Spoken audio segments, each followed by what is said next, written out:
sang this song to me. There was a message in its melody, sweetest lyrics that I ever heard. There's a message in the songs of birds. Tomorrow is another day. Living is the only way tomorrow's gonna ever come. Listen to the words of the song. Everything's gonna be alright. Everything is gonna be.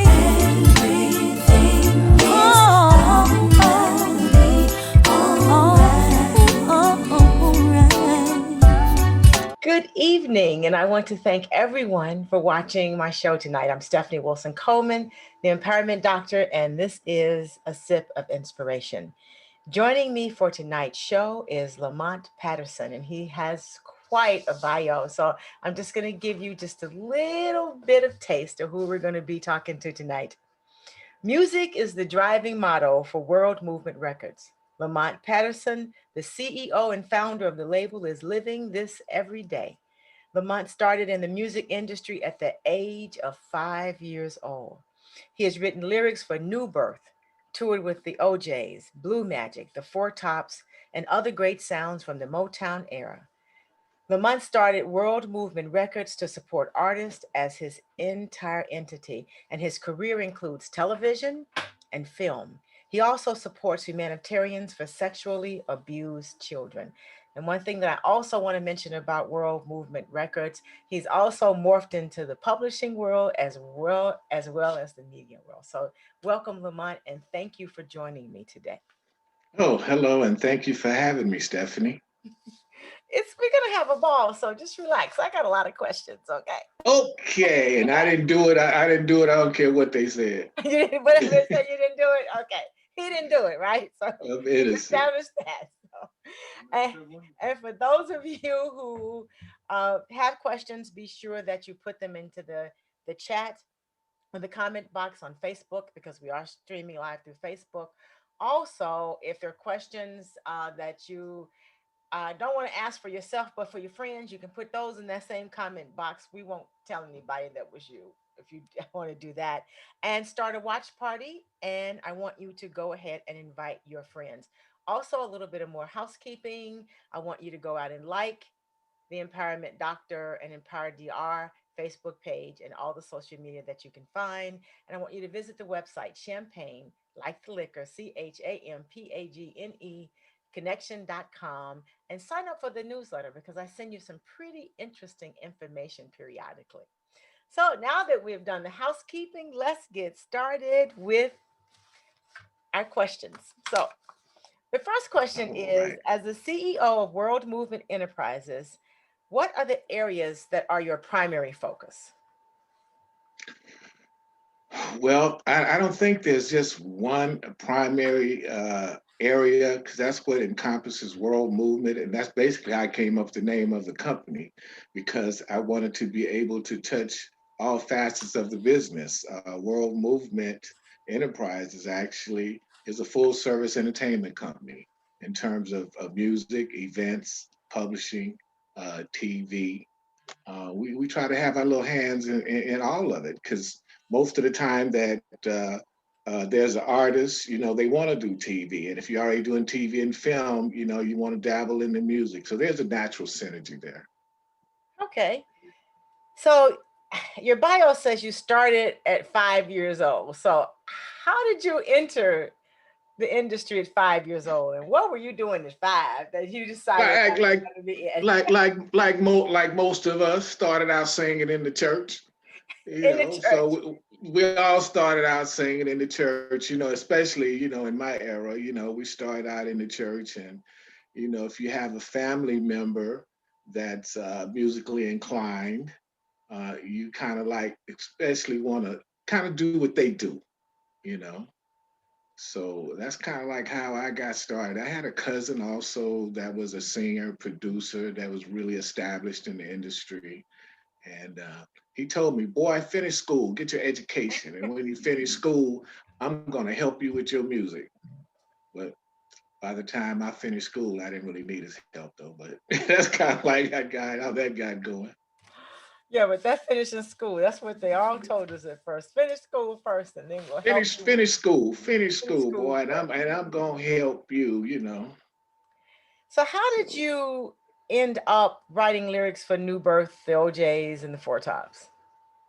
well, actually, it was New Birth, and we toured with those other groups. But Okay. you know, at that time, you know, you're on a tour bus, you know, and everybody's singing and playing, and you know, throwing a verse here, throwing there, and you know, it was just kind of like one party. You know, it was just a different time. You know, we enjoyed music and making music. It wasn't so. What am I trying to say? It wasn't so business because we didn't really know any better. We was just all into the music, you know. It was just more fun doing music, contributing, you know, to the music. Hmm. You know, like now you got to be good at business as well as good at music. Okay, and some of them are better at the business than they are at the music. Oh, absolutely, absolutely. And I think that's a blessing and a curse, you know. So when you started World Movement Records and then World Movement Enterprises, what was your primary goal? And have you achieved that? And Well, what are you going to do next? at that particular time when World Movement started, I was actually doing management. You know, artist management prior to that. And I was running around knocking on people's doors, trying to get, you know, my artists signed to different labels. And, you know, after you do that for a few years, you know, then that becomes a headache, you know. And I said, you know, while I'm around doing this stuff, you know, I could create my own situation, go out and find some distribution. At that particular time, you know, we had one stops and record stores just about on every corner. So, you know, it was just easy to go out and touch hands and meet and greet different people. But, you know, I got tired of getting turned down. So I said, well, let me just go out and create my own situation. I already owned a recording studio at that particular time. So I said, let me create my own situation and create a label and work with my own artists. So that's kind of how that happened, you know. And it was like nothing that took no whole bunch of effort to do because I was already knee deep in it, you know? Okay. So it just made sense. It just made sense to do that. So who were some of the first acts you signed? My first group with this group was called Element of Peace. And actually out of we were out of LA, but we ended up in New Orleans. And Aaron Neville of the Neville Brothers actually helped me with that first project. Oh, that had to be pretty cool. Yeah, yeah. That was very, very, very exciting. You know what I mean? So, I mean, that whole New Orleans sound, you know, the Hmm. whole jazz. I Hmm. mean, they were really known for their music. You know, a lot of great artists came out of New Orleans. I love the city, still today. I love the food. I love all that. So you're going to visit after COVID, after the COVID list, right? Oh yeah, I'm gonna go back down there. You know, I was down there doing Katrina and just barely got out in time. You know, but I was there, so I haven't been since. But I have an artist that I represent now that lives there. Actually, I talked to him earlier and told him I was going to be doing this show, and he like, don't forget to mention me. I said, yeah, all right. I think about it. Okay. So there are a lot of people who want to be artists. You know, that seems to be one of the things is everybody wants to be an artist and a successful artist. So what does a person need to do to be a great artist? Determination, belief in oneself, and definitely practice, practice, practice. You know, like our parents used to tell you, Uh-huh. practice makes perfect. You know, you have to have that, you know, and everybody's not going to like you, you know, just like everybody's not going to dislike you. But you definitely have to have drive and faith in your own self and practice, you know, helps your talent. You know, you have to keep going and you have to be serious about what you're doing and understand too, you know, music, you know, this is the business of music, or should I say the music business. It's not the music play, you know. So you have to be serious about what you're trying to do and have a plan and know what you're doing. And I can't say it enough. Practice your craft. So do you run into a lot of people who fail to sharpen their talent? Well, I run into a lot of people that have a misconception of the business. They want to say, because I still get this right today. I need a manager. I need a manager, and my thing is, what you need a manager for? You know, Management is just what the word says. Look it up. You have to have something to manage. And if you're an up and coming artist, you really have nothing to manage. A lot of up and coming artists really don't understand there's a difference between a manager, a booking agent, and an investor. But they go after a manager thinking he's supposed to do all that. And that's not a manager's job. A manager's job is to do just that, manage stuff to have. If you don't have no booking day, if you don't have no dates, what is the manager going to do? You know, Right. it's not his job to put your EPK together. It's not your press kit. That's not your manager's job. That's the artist's job. You know, but they have that all confused. I'm gonna get a manager, and they expect the manager to put all that stuff together for them, and then the next thing they come at you with, well, man, I need you to find me some jobs. I need you to get me some gigs somewhere. And then my question is, well, if don't nobody know you, who's gonna pay you? You know, who do you pay to go see that you don't know? It's really just a little common sense there. So the misconception of needing a manager to succeed, they need a lot of things to succeed, and not Well, they just a they manager. they they need to, at the point where I said believe in yourself, put yourself together. There's things that you need to do for yourself. There's things that you need. First of all, if you got your stuff together and you go to work with somebody, they look at what you've done already, then they're more inclined to want to work with you. Nobody's going to put you together, take you to the money, give you the money, so you can say thank you, have a nice day. It just don't work that way. Well, gosh, it works that way on TV. So it's what can I say? Yeah, and then at the end of the day, they end up mad at the label, talking about, well, you didn't pay me. But there again, during that time when record labels was doing everything, thank God for the internet. So that's a blessing and a curse too. Mhm. But the record companies used to be basically the bank. They would invest the money. So the first money that was made, guess what? The record company take the money. You know what I mean? They Yes. put it out. So how you gonna get mad at them for want to recoup for what they spent? So how would an up and coming artist, one who really is not well known, except other than maybe in the local scene in their city, how do they invest in themselves to succeed?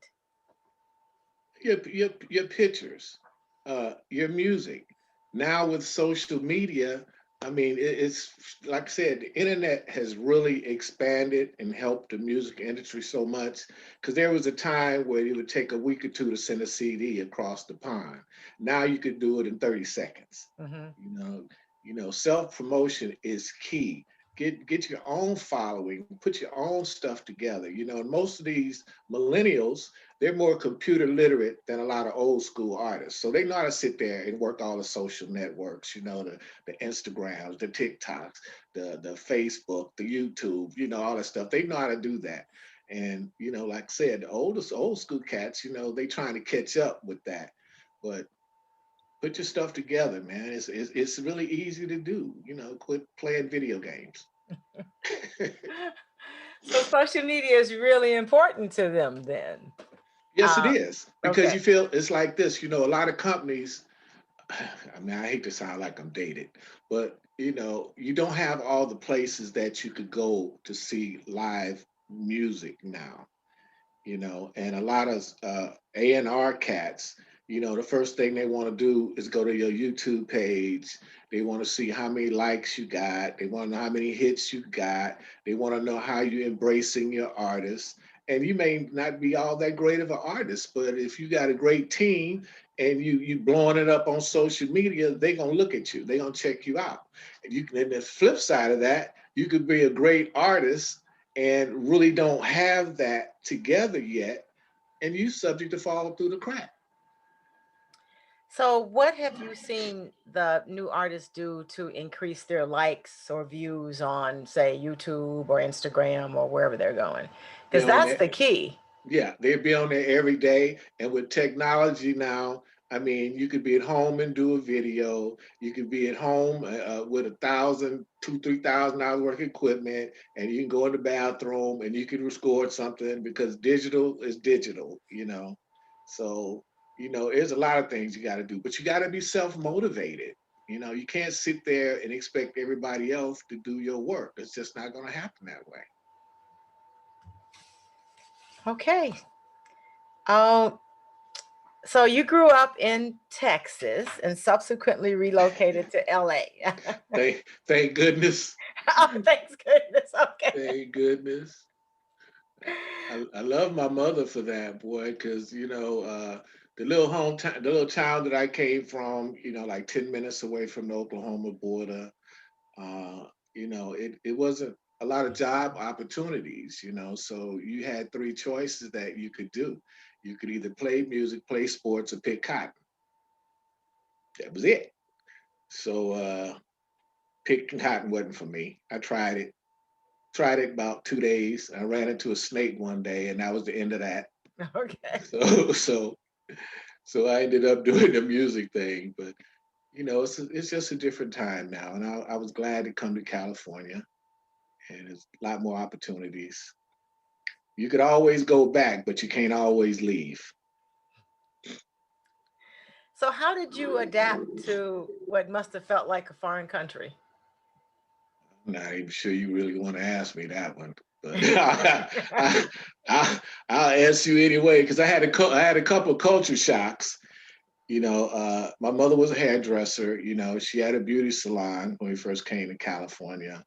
As a matter of fact, I was the only Black child in a Catholic school. And, I got used to, wearing the uniforms and doing all that, going to mass. I got used to the schedule, the routine.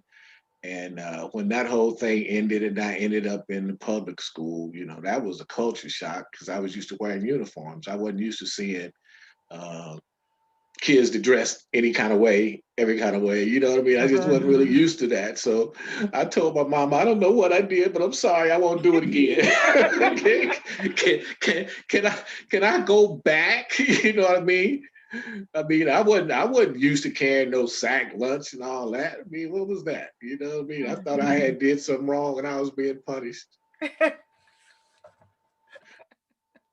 But you made it through. You made it. Yeah, I mean that was a true story, man. I got used to wearing those uniforms that was pressed, all that, and I got to public school, and seeing shirts wrinkled and all that other kind of stuff. So scary point, but I made it through. I definitely made it through. So it was fun. You know what I mean? That's one of those experiences. So I went from Catholic to Baptist. 7-day Adventist. Went through the Muslim thing. Growing up. So it was interesting. You just went to Texas. You just went to LA, and the whole world opened up. Oh yeah, oh yeah. Shoot, I found out a whole bunch of stuff. And I'm still learning. I'm still learning. So, what are some of the ways that you help others achieve their goals? I believe in those that believe in themselves and the ones that's not asking somebody to do all the work for them, the ones that's actually motivated and really trying. You don't have to be a great artist to have a great heart, great personality, and the drive, because you could always, practice, get there or hone your craft, but you have to make those sacrifices and be serious about that. And I look for that. If people come to the table and say, "Look, man, this is what I've done on my own, and I'm serious about this. How can you help, or if you can help, or would you be willing to help?" I guess I kind of look for the sincerity in that artist. And the talent's important too, but it's not everything. Okay. Because it's been some great artists out there that can't nobody work with because of their attitudes. They got really stank attitudes. I don't know how else to say it, but they do. They think everybody owe them everything, and without the fans, without the public supporting you, I mean, what are you doing, So you not only do music, you also do publishing. How did you move into the publishing arena? Because that's a little different, isn't it? Yes, yes, a lot of It's difference. a lot of different. Okay. I met this gentleman when I was living in Vegas, a gentleman named Tony. We called him Pretty Tony. And he had this idea to do a self-help book for men. Mm-hmm. And it was called Player Step Your Game Up. And basically, it was a self-help book before Steve Harvey came out with his thing. And it really got into the do's and don'ts for men in dealing with the opposite sex, the mistakes that, one could make, trying to date a female, what type of female, he's trying to date, and how one need to position himself to have success in a relationship. So that was the first thing I tried to do. And I ended up getting with this company to publish the book. And 3 months into the project, the company went under. And I was really messed up behind that because I really didn't know what to do. So I ended up contacting the company that distributed his books. And the people were so gracious and say, well, look, we're not going to let you go down that way, and we're going to help you any way we can. So what they did was they in turn and gave me a distribution situation. And that distribution situation, which is one of the company is one of the largest book distributors in the world. So what we ended up doing, it was taking the book to that company. And then shortly after that, we started taking chapters out of that book and doing the podcast. So every week we would take a chapter out of that book and do a show based on that. So that's kind of how, it's a twofold situation, but that's how I got off into doing the podcast weekly 15 years ago. Started with that self-help book for men. So are you all still talking about Player Step Your Game Up? Well, we did Player Step Your Game Up, and then we did Playology. Then we did Who Is She and What Is She to You. So we did, 3 of those books in the series. Cool. I think a lot of my brothers, and sisters out there, they really needed help. So I was kind of passionate about doing those books because I made a lot of those same mistakes, as a young man, being arrogant, egotistical, and just full of myself and really not knowing what to do and, not to do. And a lot of these guys right today don't even know how to change a flat tire. So I'm like, well, man, if I was a woman, what would I need you for? You don't know how to do nothing. So what are some of the things that men need to know how to do? Well, what the question is, what don't they need? What don't they need to know how to do? They know how to do everything, So they really. I mean, you need to know everything. Not that you'd want to, not that you would have to. You're definitely supposed to have some knowledge. You know what I mean? You've got to have some knowledge of how could you have a great conversation with somebody and you really don't know what you're talking about? Wow. Yeah. Okay, so guys, learn how to change a flat tire. Okay. Hey, you better learn how to cook too, because you might cook up one of these hamburger helper type females that don't know how to cook. And if you don't know how to cook, where y'all gonna eat? That's true. That's true. So on your podcast, do you still lean toward the self-help kinds of tips for people to help them change their lives so that they can have a better experience while they're on this earth plane? Absolutely. My show, Can a Player Play? You like that name, Can a Player Play? But anyway, we've had different guests on the show from all types of different corporations and businesses, dealing with mental health, dealing with relationships, dealing with all kind of health topics, So at the end of the day, every episode that we've done has been geared toward helping people. Okay, that's fantastic. So, guys watching this, be sure you check out Can a Player Play? I think that's cool. Yeah, 'Cause and people always say, "Well, can a player play? What kind of name is that for a show?" Well, the head of corporations, the CEOs all around the world, the Jeff Bezos and all these people on top of Amazon, to me, those are the players. You know what I mean? Mhm. Those are the ones that's really affecting people's lives on a daily basis. Those are the type of people that I would always invite to my show because they have a story, they have a journey, they have a testimony. They could tell somebody how they did what they did, and I think that's important. There's a lot of entrepreneurs out there. All they need is a roadmap. They're not asking for no handout. They're not asking nobody to give them nothing.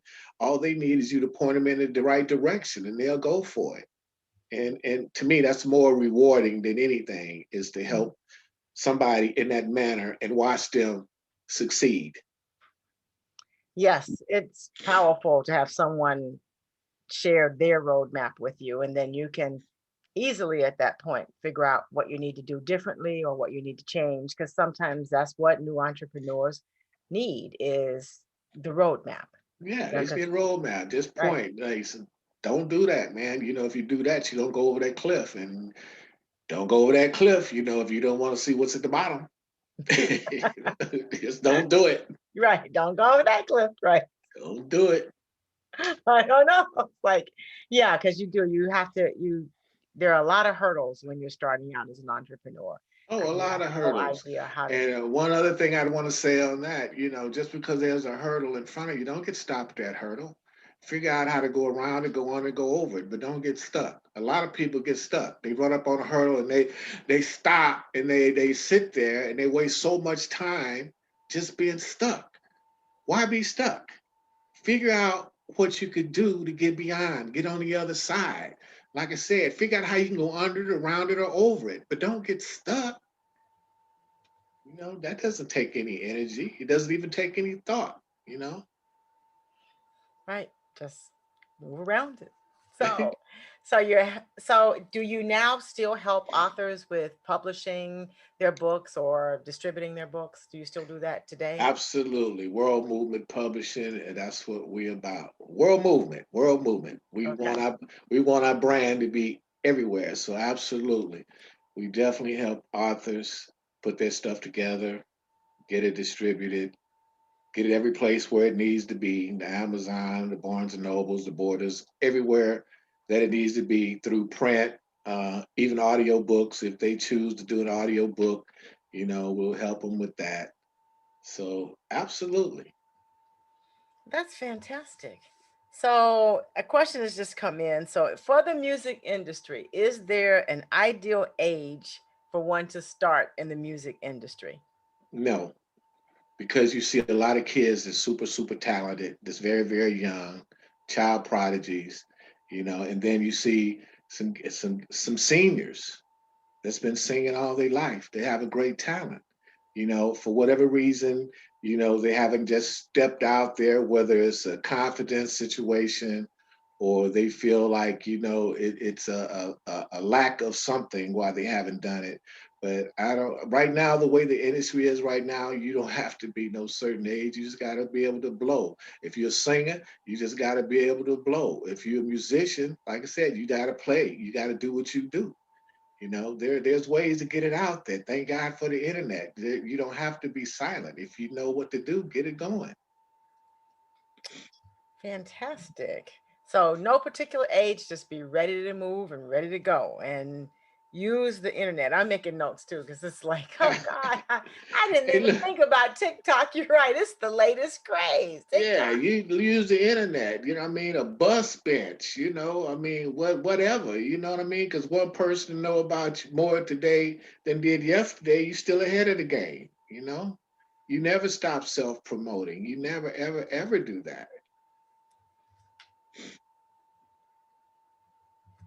Okay, so you do some acting too. It keeps you pretty Yeah. busy. especially for somebody who's been acting all their life.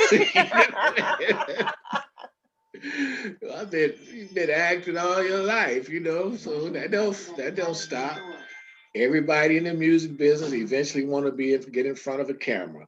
Those that's in front of the camera, if you notice, a lot of those are musicians. They know how to sing. They know how to play. You know, they just like this. They just like this.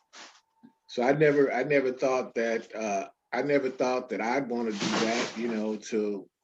Till later on. You know. But there again, I just wanted to be all I could be in this industry. So, once you get in there, you can open doors for others. So, what was your first acting role? I don't even remember, Stephanie, to tell you the truth. I don't. So what was your most favorite one then? Acting like I'm a good boy. I guess that was my first acting role. So, what I was think your favorite acting gig then? I think one of my favorite shows that I was on was NCIS. And I think it was Criminal Minds before that. Oh, well, let's talk about Criminal Minds. That's one of my favorite shows. So, which You know, episode? oh, listen, go back to episode 302. Second season. I don't even Uh-huh. think Criminal Minds, they're not even playing it no more. But that was Yes, they my. are. They're doing it. Are they? Oh yeah, yeah. Oh, I didn't That's know. good. Yeah, season 2's on now. Oh, wait, look, when I haven't got booked on that one in a while, though. But I'm more passionate about Animal Kingdom, Okay. which I'm on season 5. Okay. So they'll be showing that, I guess, when that's kicks back up sometime, I guess in a month or so, they'll be doing season 5. So I'm really passionate about that show. First time when I got booked on that show, they say you want to do Animal Kingdom, and I'm like, well, they need a guy with dreadlocks that rode a Harley Davidson. And my comment was, well, what they need a guy with dreadlocks riding a Harley Davidson, riding around looking at some animal, tigers and bears and stuff. Unbeknownst to me, Animal Kingdom was a series about a crime family. It wasn't actual animals, but I didn't know that because I remember, 4 or 5 years ago, there was a show called Animal Kingdoms about different animals, in Africa. I Right. just didn't know about the new Animal Kingdom. So that was a rude awakening for me too. Kind of felt kind of silly once they told me that. It's not about that. It's not about that. Do some homework. Yeah, it's not about that because I was confused. I didn't know what they wanted a guy with some dreadlocks riding a Harley Davidson for, looking at some elephants and giraffes and stuff. I didn't know. You learn something every day. But anyway, it's a great show for those that haven't seen it. Animal Kingdom, check it out. It's an awesome, awesome show. Oh, that's fantastic. So you stay pretty busy, huh? Well, since COVID kicked in, it's been a little bit slow, but things are starting to pick up a little bit, because people are forced with trying to figure out, do I want the money or do I want to get sick? They're having to balance that. You know what I mean? They have to balance. It's kind of scary every time you go outside the house. You have to wonder, what's really going on. And I know, the last couple of times I was on set, I worked on King Richard, Will Smith's new movie. Mm-hmm. And prior to that, Jamie Foxx got something coming out, Dad, Stop Embarrassing Me. Having to wear a mask all day and a shield, in between takes, it gets kind of uncomfortable, you know. I hate wearing those masks all day, start hurting my ears and stuff, but I mean, that's where we are right now, you just kind of do what you have to do in order to be safe and, get the job done because in this climate, those certain things people are going to have. They're going to have they're going to have food. They're going to have to eat. They're going to have entertainment. They're going to have medical stuff, those things that we can't do without. Cool. So are you seeing the same changes in the music industry, or is the internet just helping it have some kind of sense of normalcy? I see a lot of like a lot of changes in the sense that there's more opportunity to get your music heard than before. And like I say, I think that that is a great thing, especially if you're computer savvy and your music is good. You definitely have more opportunity to get your music, heard by the masses. Okay. So that's definitely a change. So, what are some of your other success stories? Share some. And then share a not so successful story too. Well, we want people to know you're real and that you've got to be able Well, to experience both and overcome. I guess some of my not so success stories is when, I've invested in artists when I was trying to learn the difference between a manager, a booking agent, and an investor. I made that mistake like a lot of beginning managers that, I'm by me being a music guy, I know music, and if I hear a song or I hear a great singer, I want them to be successful, because if that artist is successful, I'm successful also.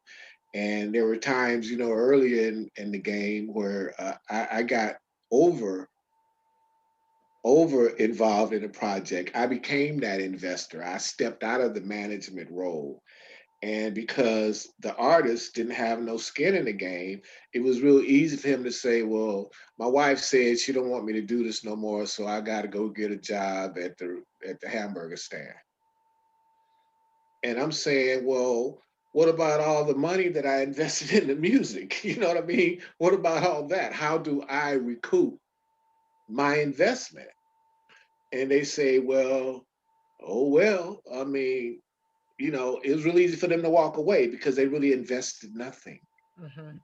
And I had to learn that, come on, I can't believe in you more than you, you know.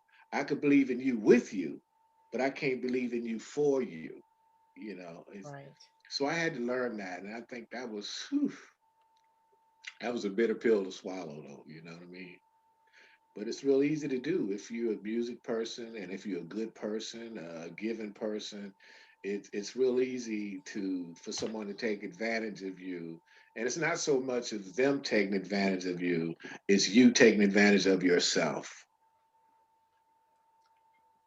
Yes, that is so true. So, what about success stories, the fun ones? Well, one of my greatest success was my last great. Well, I ain't gonna say my last greatest success, but I have a gentleman now that started off as a rapper. Uh, I did one of his first rap projects along with my cousin, Augie Johnson, was the group called Side Effect. They had a big record called Always There, along with Bill Summers. We did his first project. Now he's one of the biggest radio personalities on iHeartRadio. Uh, right now. Well, his name is Big Boy. So a lot of people have heard him, see his TV shows, Mm-hmm. and I kind of like laugh every time I see his TV show and think about him when he first started out. He and his dancers, dancing on stage, and see that he's still there, being successful and being a multi-millionaire now. So that was a great, great situation. I was very happy that I was able to touch that. Oh, that does sound exciting. So, we do have a couple questions. One of them is, what are some of the changes you would like to see in the music today?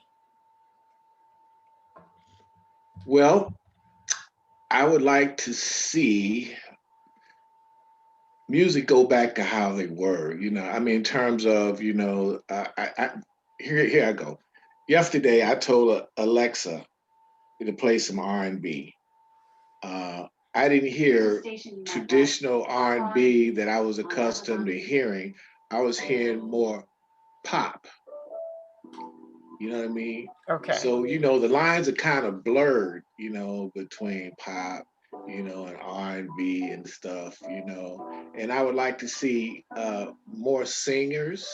I would like to see more musicians. Excuse me, when I said Alexa, my Alexa came on. Alexa, off. I'm sorry. But And you said R&B, and that was not R&B. That was a little pop and some rap. Right. So, when I find that when I was in school, we had more music programs in school. We learned how to write music, we learned how to play music, we learned how to read music, we learned about harmony and stuff. And I blame this on our society, our government leaders, our school people. Well, they took a lot of those things out of the elementary school because we got that at a very young age. We were able to get instruments where they send a note, you send a note home to your mama, had your mama sign a note saying that you're responsible, and they gave you an instrument. Yep, okay. I got a flute, right? Right, I remember. right. Yep. I got a flute, I got a saxophone, I got all that. But as time changed, because like I said, because of society and because of the budgets, the school money, they weren't able to give these kids a lot of equipment to take home and stuff. So I feel like that robbed us of a lot of potential musicians and creative types. Now, the people that were financially secure, should I say, or upper middle class families where they could afford to send their children to private schools or music schools, they got a leg up. And then you notice in the 90s when people start working a lot with computers, they start sampling music. That's why you got a lot of artists now, they know how to sample music. They know how to make beats on their computers, but they don't know how to read music and they don't know how to play no instruments. That's true.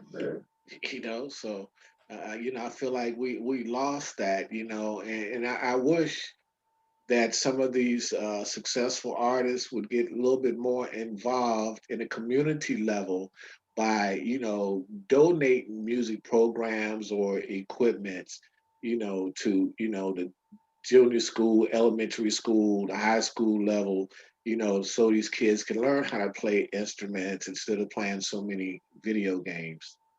That's my take on that. Okay. And do you feel it's better artists promote themselves over the internet or seek out professionals in the business? Well, again, you have to have something to promote, and there's no certain way. If you can get on the back of a milk carton, that's what I suggest you do. So, I mean, there's just really no certain way, because every day, you should be trying to get your brand out there. You should be trying to get your name out there. If you got music, get your music in any and everybody's hands, because one person know more about you today than did yesterday. You want ahead, you know. Uh, Talk to these people. People are more inclined to want to support you and buy your music if you don't be a snob. You can't be a snob. You need these people to support you. So get out there, shake hands, take pictures. One thing I saw with Will Smith, I watched him, an actor, big as he is. I watched people just walk up to him off the street and just throw their kids, their babies in his hand. And this man took pictures, shook a hand. He wasn't in no hurry. He wasn't pushing them off. And that gave me a whole different perspective and a level of respect for this man. Because I've seen artists, well, I ain't got time. They rush off or they have their security, get back, or don't come near, that. But I watched this guy, just shake hands and take pictures and do all this stuff. And I'm like, that man didn't have to do that. But it showed me something about who he was and why he's where he is, and that was powerful.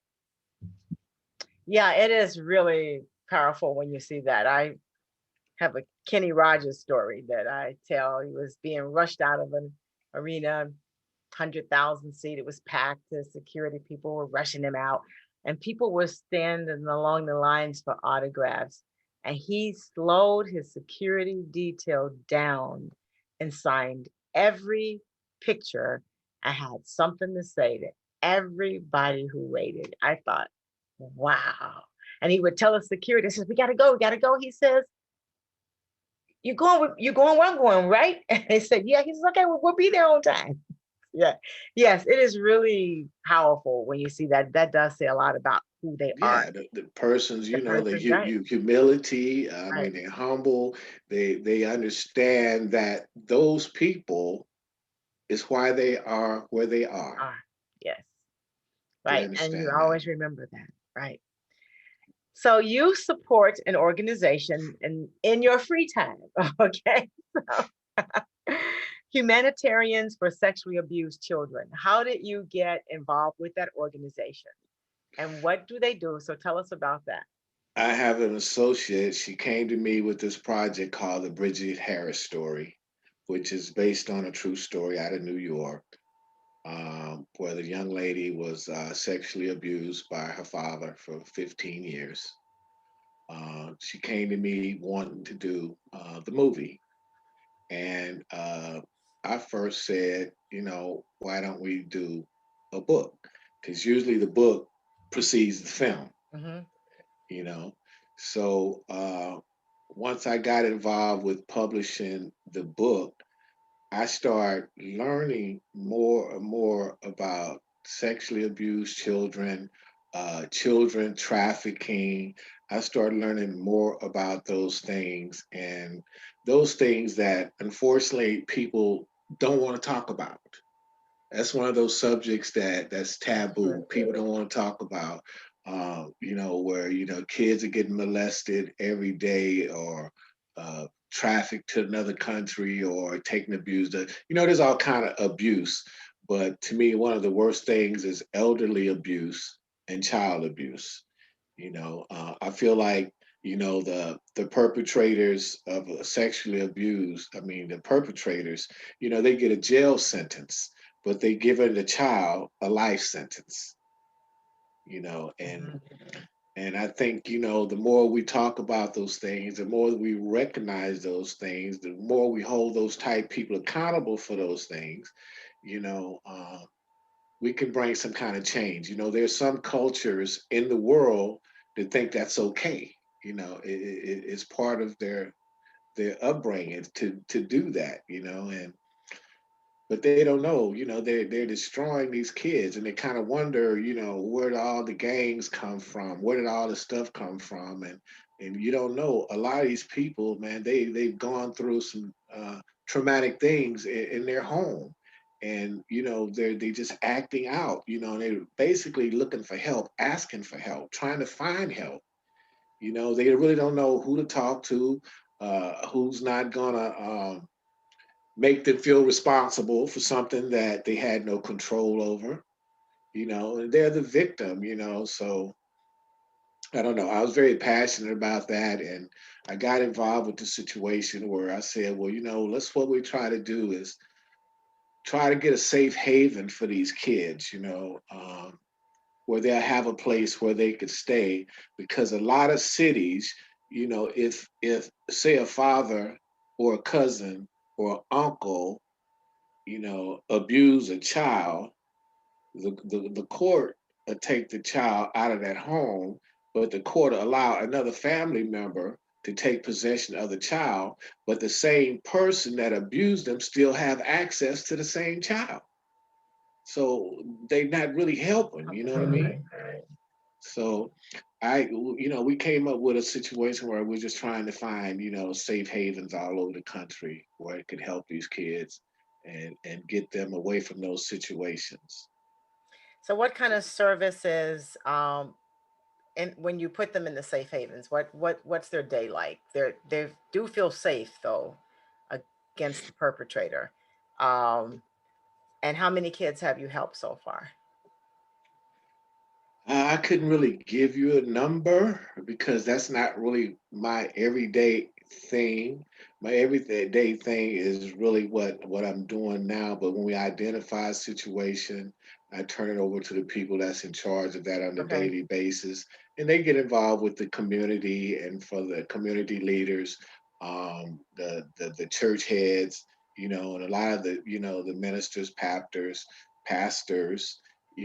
they have a good idea of who's who and who's doing Do what? what because they kind of go into the home, and can bring it to our attention, and then we can look to find what help they could possibly need and how to get involved with it, using the programs in that particular city.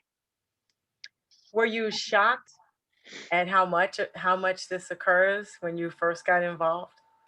Very much so, because again, it's something that people don't want to talk about. And I find out even doing my show, people will say, well, I was abused, and it blows me away.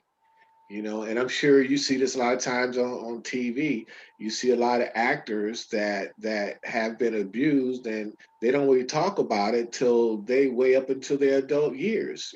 They I don't know, they feel shame, or they don't feel like people understand, or they feel like people might think that they were the cause of this, so they don't talk about it, and you look at a TV and all of a sudden you hear somebody say, well, I was abused when I was 16, and like, huh?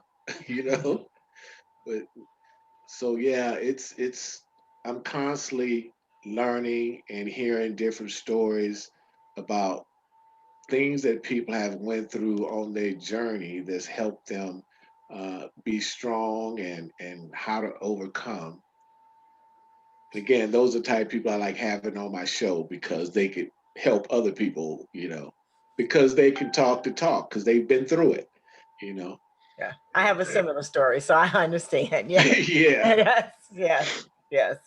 And once you start digging into it, you realize, oh my God, and especially the whole sex trafficking thing. It's just you wonder, has it always been there?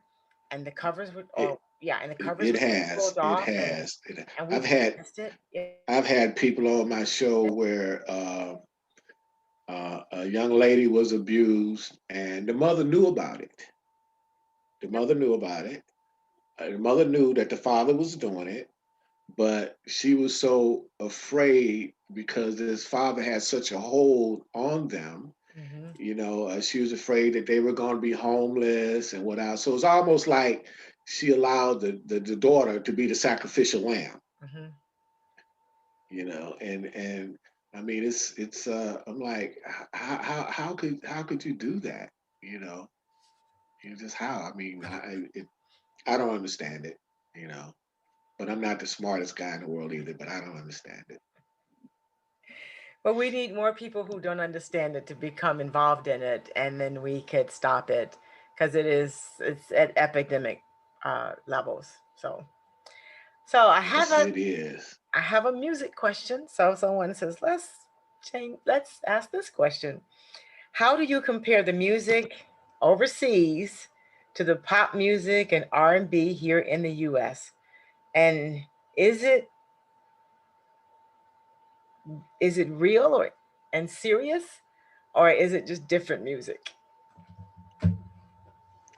I think it's real and it's serious. I went to this place called it's called Midam. It's not a place actually; it's an event in the south of France. They hold it in Cannes every year, where you could be exposed to music from all over the world because people come there from all over the world with their music. And what I found out is there's good music everywhere. You have to learn yourself what's good, what's bad. Just because it's not your particular genre, don't make it bad music. You just have to open your head and your ears, And when I go to south of France and I hear music, I'm really blown away because these people are very serious about their music. And just because we don't hear it every day does not mean it's bad, especially when they selling millions of copies in their country. So it all depends on why you're in the industry. Are you making music for yourself or do you want to eat? So, but I think they're very serious and I think they look at the music here in the United States. And I've heard Asian guys sing better R&B songs than the artists that actually made the song. How about that? Wow.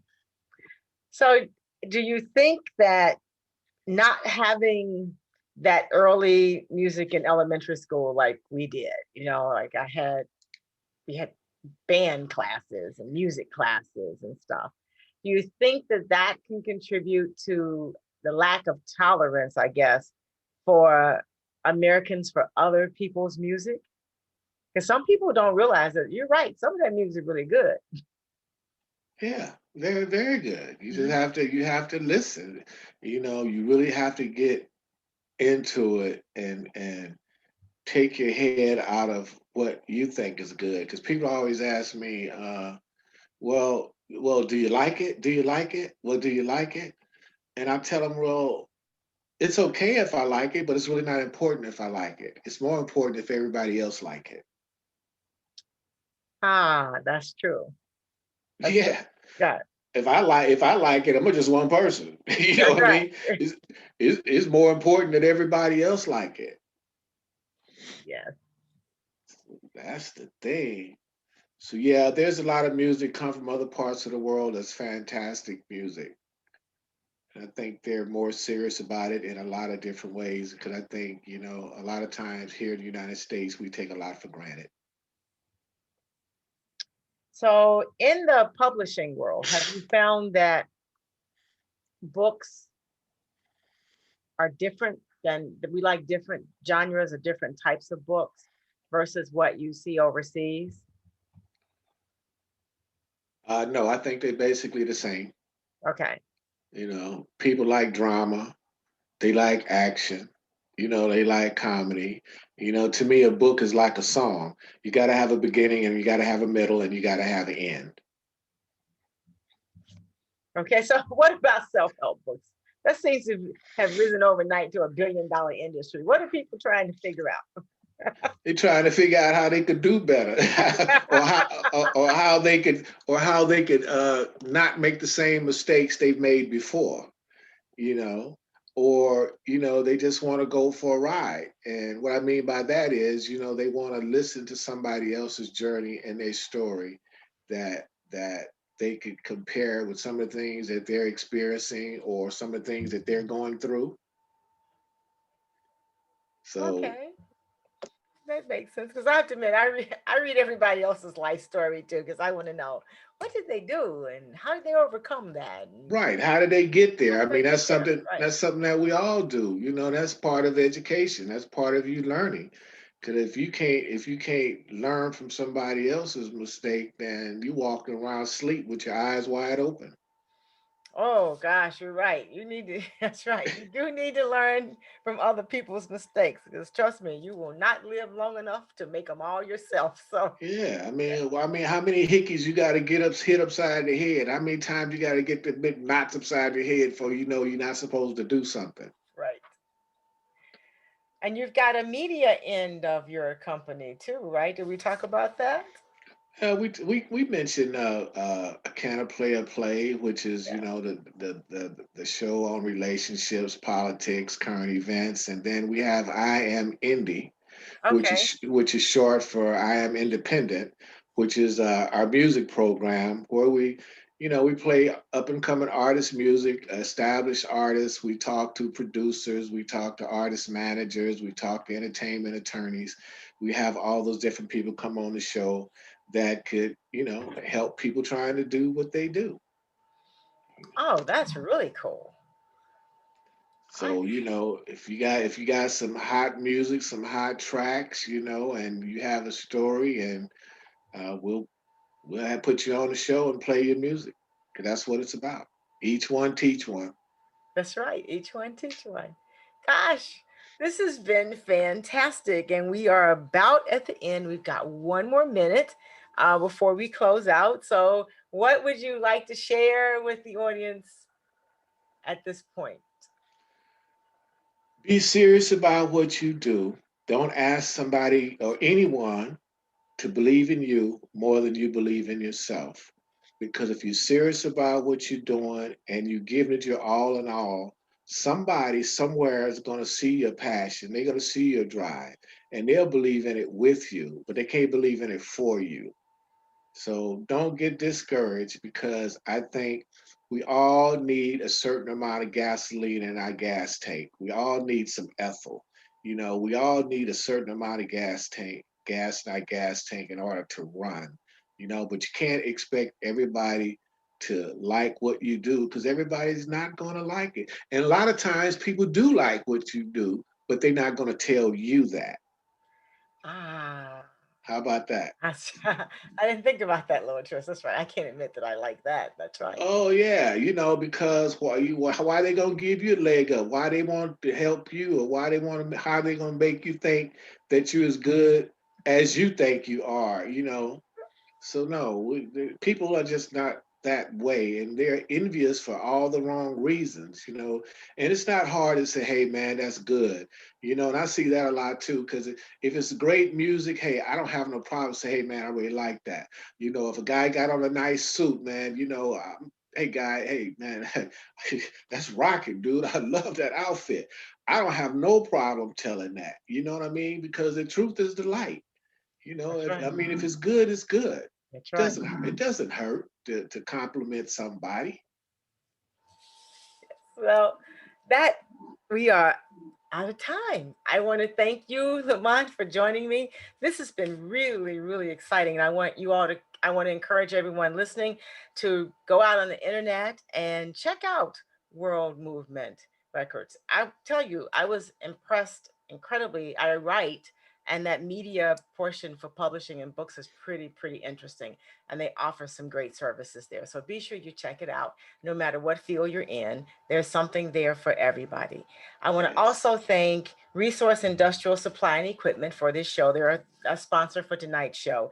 When you need a supply company to rise to your needs, call Resource Industrial Supply and Equipment. So, as I like to close my show, I want to remind everyone to be inspired and to further notice, celebrate everything. Do not go gently into that good night, but find a heel worth dying for and take it. Be the person that you are waiting for and make today so awesome that yesterday gets jealous. And above all else, do it your way. I'm Stephanie Wilson-Coleman, the Empowerment Doctor. And as I always say, life is too short to drink cheap champagne. You guys have a great evening and Yes. thank you for joining us. Bye. Good night. Relax and imagine your perfect life. If what you're imagining isn't the life you're living right now, then you need to experience Stephanie Wilson-Coleman. A victim of abuse and poverty, Stephanie overcame the odds to rise to success. Make the decision to allow Stephanie to help you move forward to your success through her books and empowerment tools, available at champagneconnection.com, where you can dream big.